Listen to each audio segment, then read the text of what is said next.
Mr. Carver, please.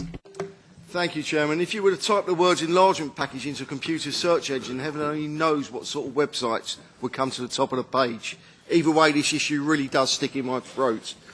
I understand the desire to promote better governance in the EU neighbourhood, although I'm always taken aback at the EU lecturing on the importance of democracy and accountability when we should be practising what we preach.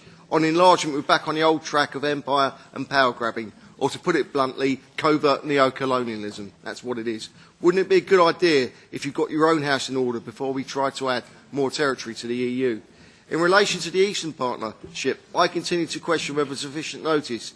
Do you mind being given to take notice of Russian concerns? In increasingly volatile times, it frightens me that the EU is exacerbating tensions with Russia, blindly following in the name of EU harmonisation policies that ensure that our disputes with the Russians move into new areas.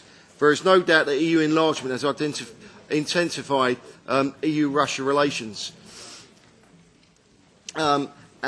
Yet, along these, with sanctions, enlargement has caused unintended difficulties within Russia, and inclusion of the European market of Russia's former trading partners challenges her ability to build a market economy, which is something I'm sure we all support.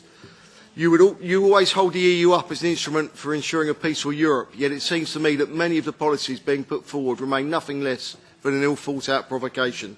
And then there's Turkey, who we already have a relationship with through NATO. Commissioner, you spoke of particular shortcomings in relation to Turkey's treatment of the Kurds and the freedom of press and human rights. Why not accept the true picture and instead accept that the huge financial carrot that's been dangled in front of Turkey with a promise of her eventual EU membership is a mistake, bearing in mind the feeling of many EU member states on this subject, and not least the realisation that only 8% of her land mass is on the European continent, and of course she has a mindset totally at odds with that of the European ideals.